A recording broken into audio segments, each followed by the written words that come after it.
Holdfast Atlantic 1939-1945, a new game by Worthington Games and based on the Holdfast system by Worthington. Holdfast is a system for block wargaming that has been used to represent land warfare in the past in games about the Korean War or about Barbarossa. So this is the first time that I see an application of the game to Naval Warfare. There's also another game by Worthington Games that came out recently, which is Holdfast Pacific, and I will review that in a future video. So here we have the Holdfast system used to represent the battle for the Atlantic and for the Mediterranean during World War II. Now, Holdfast is a system that I like very much, and it is what I think of as a bonsai wargame system. It's very small, but it looks right. It looks like the real thing, just smaller, on a smaller scale. These are games that are very simple, very linear, 6-8 pages of rules, very basic concepts, and yet they are ambitiously attempting to depict supremely complex events. Again, Barbarossa, an entire theater of naval operations, and yet in past games that worked. Of course, it's a paint that is done by very large brushstrokes, but it works. Those brushstrokes can be large and sometimes not perfectly defined, but then overall the picture makes sense. It depicts the thing that you can see, the thing that the game is portraying. You can see the general concepts, the general dynamics of the event. Barbarossa, although each single event may not look, again, historically accurate when you play the game about Barbarossa, the overall flow of the campaign is definitely there. So it's a very interesting system. I had no idea how it could work when applied to Naval Warfare, so I was very curious about it. And the game is for 2 players. One player controls the Allies, which are English, American, and some Russians, and the other player controls the Axis, German, and Italy. It's for two players mainly. The box says that it's suitable for solitaire play. I would rate it 5 out of 10 in that department, because yes, you can play it solitaire, you lose something, but you don't lose everything, so middle of the road. Anyways, let's take a closer look at Holdfast. The game comes with a mounted board that, as you can see, represents the Atlantic and the Mediterranean.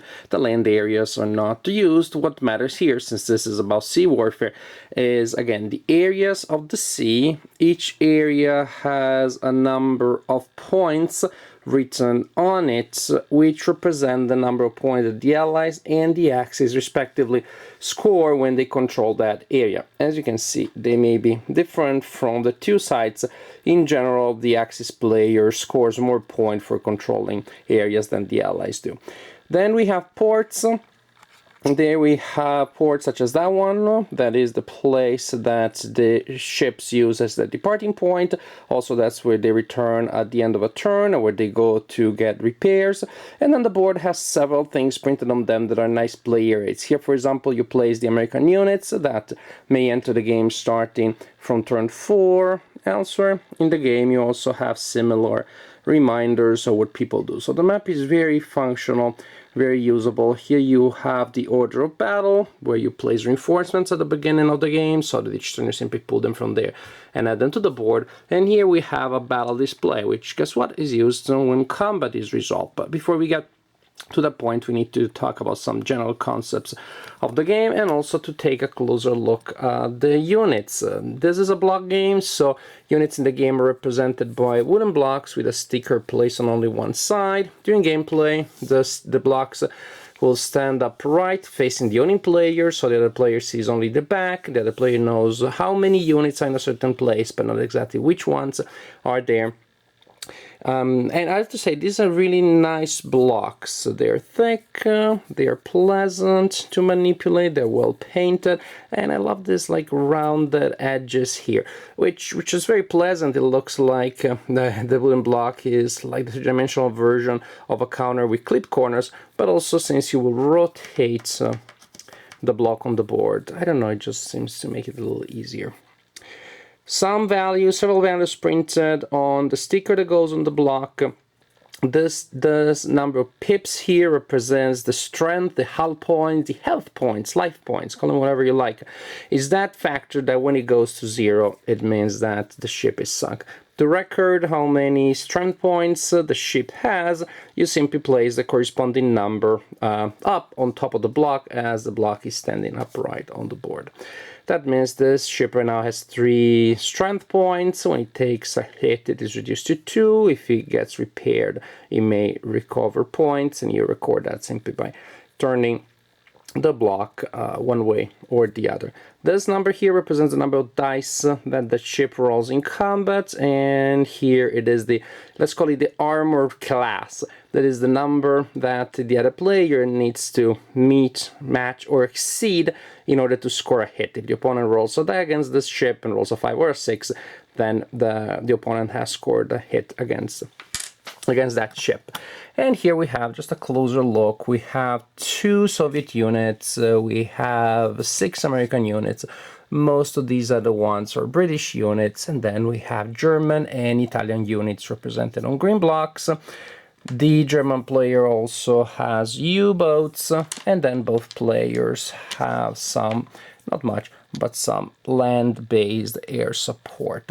And speaking of air support, some of these units have the number of dice that they roll printed in a box with a yellow background. These are air carriers. That means they have airstrike capability and get to attack earlier during the turn.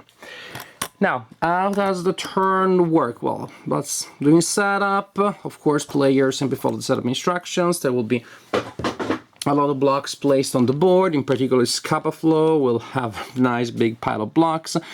There will be German blocks here, Italian blocks in Taranto, a smaller number of blocks in Gibraltar and Alexandria. Again, the Americans are sitting there, not entering the war yet. And then turn structure is very important. At the beginning of each turn, both players check for reinforcements and simply place the reinforcements from the order of battle area to the main board. Then the allied player activates units for movement and placement. That is, you move units that are on the board and you place your land-based air support. Units, well, simply move from one area to the next, moving through adjacent areas. They will often form fairly large fleets. And the movement value, the movement capability for ships is 1 area or 2, and you can move in a second area if the first area that you entered is controlled by your side. And after combat, when there will only be units of a single player in each area, you will determine combat. You will determine control. Control belongs to the player that last was there or that has a presence after combat. So in this case, I could move some of my ships here and then even there because I'm moving through an allied control area. And that is pretty much it for that phase. And suppose we're moving these people here, those people here. I'm doing things that are randomly just to give you a sense.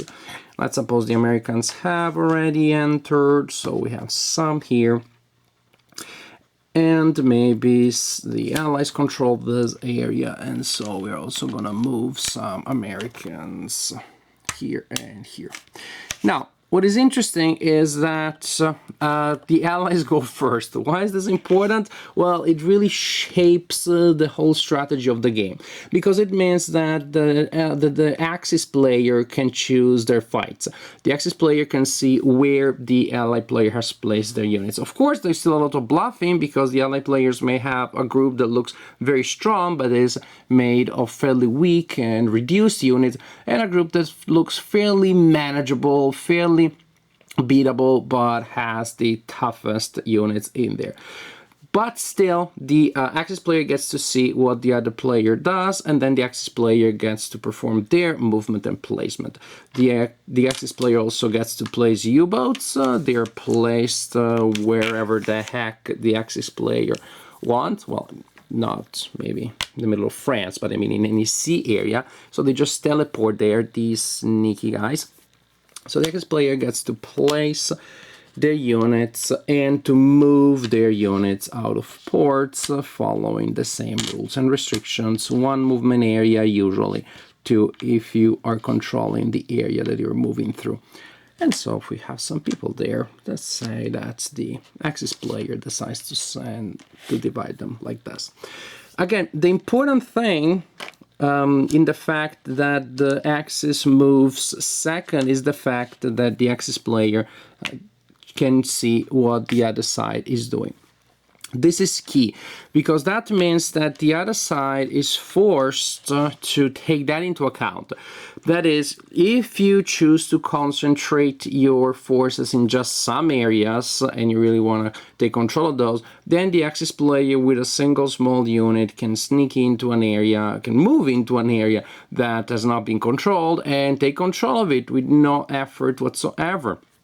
For example, right now the Barents Sea is being neglected. Oh well, this unit here, the small German unit, a reduced unit, moves from there, and that's it. At the end of the combat, that Axis play control of that area. So the ally player is forced to prioritize, to choose which areas to cover and which ones to leave to the enemy, or the ally player can stretch his forces and try to take control of everything, which is very hard. But the German player still has interesting decisions, because if the ally player has stretched their forces all around the board, then the German player can decide to concentrate all of his massive fleet in a single area, and in that case the Axis player most likely will win that battle, but then scoring only in one area. Or the Axis player will choose maybe 2 or 3 areas where to start a battle at an advantage by simply sending a superior number of units. So there are really interesting decisions to be made by both players, and a big element comes on the fact that the Axis moves first and the Axis moves next. But there are challenges based on both. Based on that sequence, challenges for both sides. Now, after movement, we need to resolve combat in all areas that contain game pieces belonging to both sides. When that happens, we move to the combat display, where we place units that have an airstrike capability. Go here in the carriers and convoys area. Again, there may be convoys. Convoys are special units that only the allied player controls. The allied player is trying to move them to Archangel, and by doing so, the allied player scores extra points. The Axis player scores points by sinking. When sinking convoys. So those are the two main sources of points. So we place the military units wherever they belong. At the beginning of the game, they'll be in the battle stations or in the convoy and carrier area. And the other side, for example, has these. There's an Italian guy there helping the Germans, and maybe like this. What else? If U-boats are present, if land-based help is present, then these supporting units go first. If U-boats are present, they go first. They try, they take a shot at the enemies first. What happens? Each unit of the allies in an area where the U-boats are attacking gets to try to defend first. You roll a die for each unit that you have in that area. Convoys roll 2 dice. You roll a die also for each air support point that you have. You roll all of those dice. Each 6 that you roll sinks a U-boat, and the U-boat is placed later on the order of battle, so the U-boat will return in later turns as a reinforcement. Each one disables a U-boat, that is, you place in the disabled area, and the U-boat is simply out of the battle for the time being, for this battle.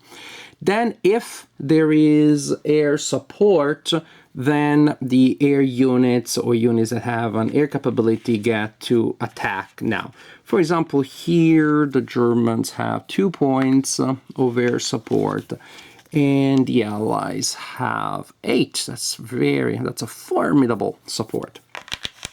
For each point of support that you have, you roll a die. You can choose any target of the opponent. You can choose even carriers or convoys that are in the background, any target. You roll dice. Each one disables a ship. That means the target will go to that area of their combat display. Each number that meets or exceeds the armor value of the opponent scores a hit. For this one it takes a 6, for other ships it takes less. So if I'm attacking this one and after all is said and done, I rolled a couple of useless results, but I also rolled 2 6s and a 1. Then that unit loses 2 points of strength and is disabled. Once U-boats, if present, fought for 1 round of combat, defended and then attacked. After air points have attacked in a single round of combat, then we have the main battle among the remaining ships. Things are not looking also good for the Allies here. Now, each ship fires simultaneously. That means that even if physically we resolve these attacks first, the ships will still get to attack this combat round even if they're destroyed. In the world of the story, combat takes place simultaneously. Each ship chooses a target. You have to split them as evenly as possible. When you're choosing your target, you roll dice for each point that you have in that area. You roll all of your dice, and just for like for the other units, a 6 or a similar number that meets or exceeds the armor value scores a hit, and a 1 disables the ship, which simply means the ship may even take no damage really, but it's still moved in that disabled area and will be out of the present battle. So that creates some interesting uncertainty, because you do not know how many of your ships are going to be there at the end of battle. After a single round of combat, and suppose that is the result of that round of combat, then the players can choose to stay or to try to leave. If they stay, they keep staying, then you continue combat until there are no ships left here. If a side decides to leave, then what happens is that that side will take a round of pursuit fire from the other side. Then that side will still get to fire once against the opponent, so like the last fire as you're leaving, and then all the survivors will leave the battle. The battlefield, well, the battle sea. Basically, if you decide to retreat, there is still going to be a round of combat, but now it's not simultaneous because the pursuer fires first and the retreating side fires next. After that is said and done, you bring back the reinforcements, the surviving ships to that board. You resolve combat in all areas. At the end of the round, you determine control of the seas, then ships have to return to port, and a turn is over. You continue like this for 8 turns, and at the end of the 8th turn, the player with the most points is the winner of the game. I like Holdfast Atlantic quite a bit. I find it to be a really fun game. Now I'm going to tell you about all the things that I like about this game, and then I'm going to tell you why you may not like it, because I like it, but I don't think it's a game for every gamer, for every palette. Now, why I like it? Because it has non-symmetrical gameplay, and that non-symmetrical gameplay is fun, full of puzzles and full of problems. If you watch the main segment of my video in which I started telling about some of the strategic elements of the game, you already know some of this, which is the two sides have very interesting sets of problems to face. The ally player is trying to decide whether to defend along the entire line and then to get smashed right and left because of that, or to concentrate defenses in some specific areas and then to watch and dismay as the Axis player simply comes in and takes control of the lightly defended or undefended areas, which score them a lot of points.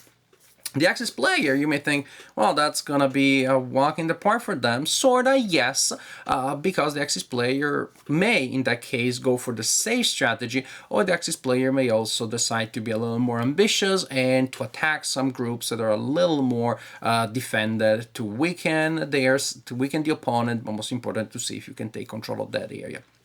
So I definitely liked this element of the game, the non-symmetrical gameplay, which I appreciate all the more when it comes in such a minimalistic set of rules. When you have non-symmetrical gameplay, very often that means extra rules because each side has their own exceptions, unique things that they can do, etc., etc. Now, there are some very minor things that the two sides can do that the other side cannot, but it's really minor. In general, most of the game is symmetrical rules that result in non-symmetrical gameplay. And to me, that is pretty smart. The non-symmetrical elements have been hardwired in elements of the design that you don't have to worry about. They just happen, such as the scoring system, the scoring values of the various areas on the board, such as the schedule of reinforcements, such as the composition of units that the players have.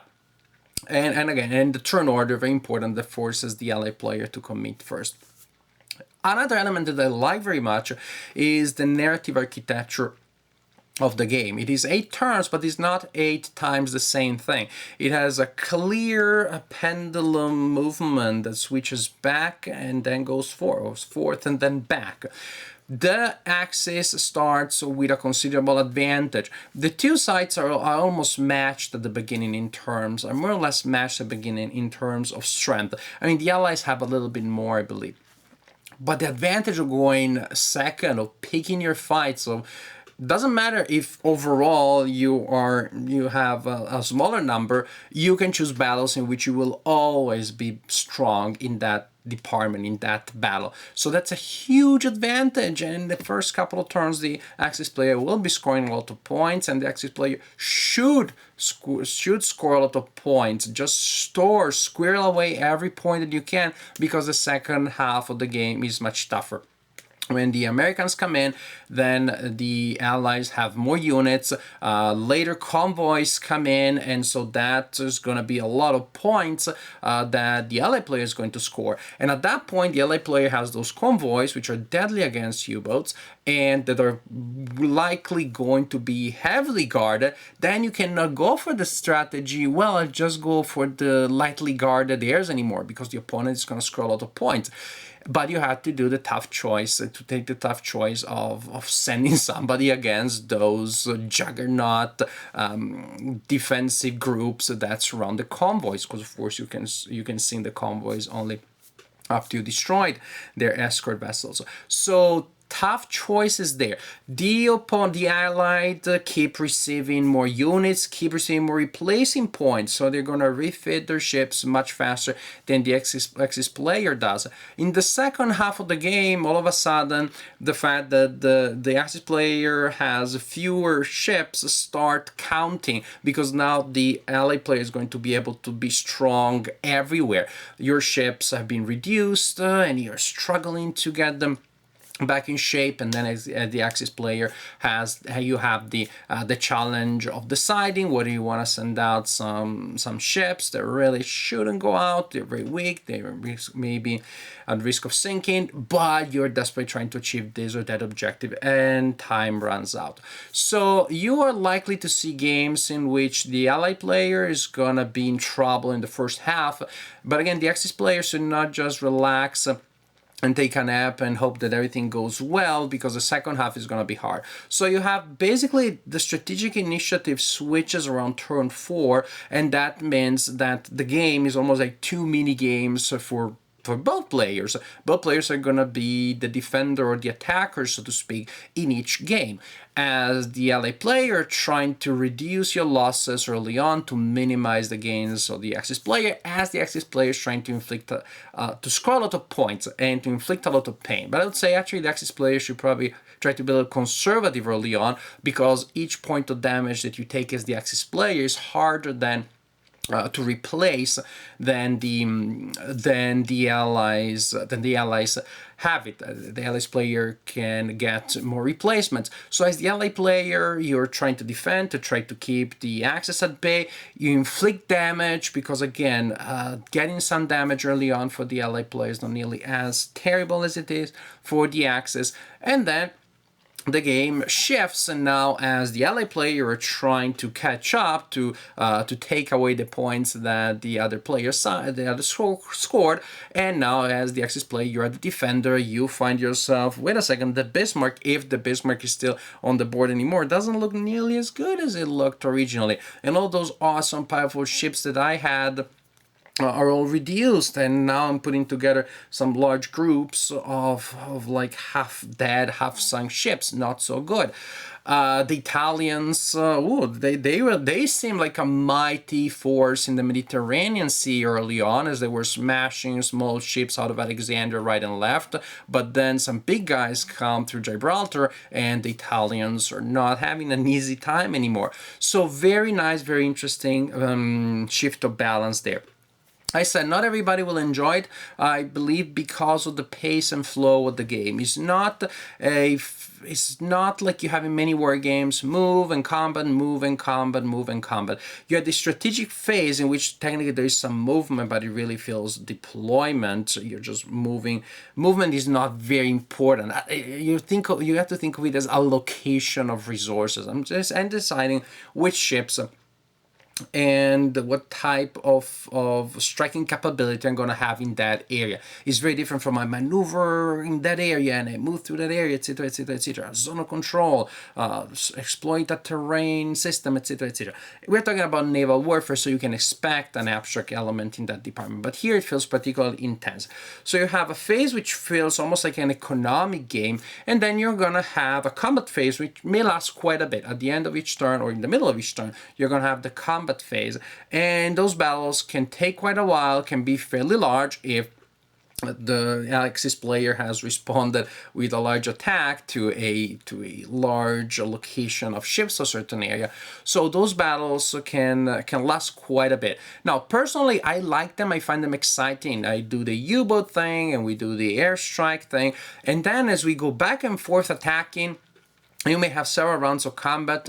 I find it very exciting. I find it very exciting to see how the two sides start crumbling. You have these like strong lines of blocks at the beginning of the battle, and then somebody's disabled, somebody's sunk, and even the ones that are there now, they're reduced, and now they're very tough choices. I really like to see how each battle progresses. I find it exciting. I find that very hard moment when the two sides are both weak and there is the decision to stay or to go. Sometimes it's obvious, and some of the times it isn't. So I like it. I like the fact, to me, in fact, I like the fact that it feels almost, again, like a strategic administrative game followed by long series of rolling buckets of dice, but again in a way that creates a progression within the battle, and I personally find exciting. I see how other people may find the allocation of resources on the board too simplistic and too dry, and then say, oh, another battle, we had to roll dice 20 times again. I enjoy it. I think that this particular flow, some people may see it as repetitive, may not enjoy it. In truth, what happens is that in most cases each turn you're not going to have battles everywhere, although that is possible, but then it's going to be small battles. You're going to have one or two large battles, 2, 3 maybe large battles, depending on the fights that the Axis player decides to pick. And those battles are going to be large. You may see them as too long and repetitive. I see them as epic. I see them as exciting. I see that the fact that they have a large battle that gets smaller and smaller and smaller, I see it as a narrative progression, and I find it very fun. I know that not everybody will. So if you don't mind this, I don't know, unique but unusual pace, a part that feels more abstract and then long combat, I think then you're going to enjoy Holdfast. I personally enjoyed it quite a bit. I think it's a really good game. I'm pleased that this implementation of the system in Naval Warfare is very successful. It's very fun to play, and it's very good. I'm now curious to try Holdfast Pacific, because this one I like quite a bit. I recommend it to people that are interested in naval warfare, World War II, or beginner war gamers. Although this may not be the most representative war game that you play, if you're really trying to train yourself as a new war gamer, you may want to start with something that has X's and counters. This way, the knowledge you get there can be transferred to other games. This is a little bit of an atypical war game, but it's a good one. So as beginner war game, also what you want to do is to is to make sure that your love for wargaming burns ever stronger and brighter, and the Holdfast Atlantic may just be a game that will help you do so.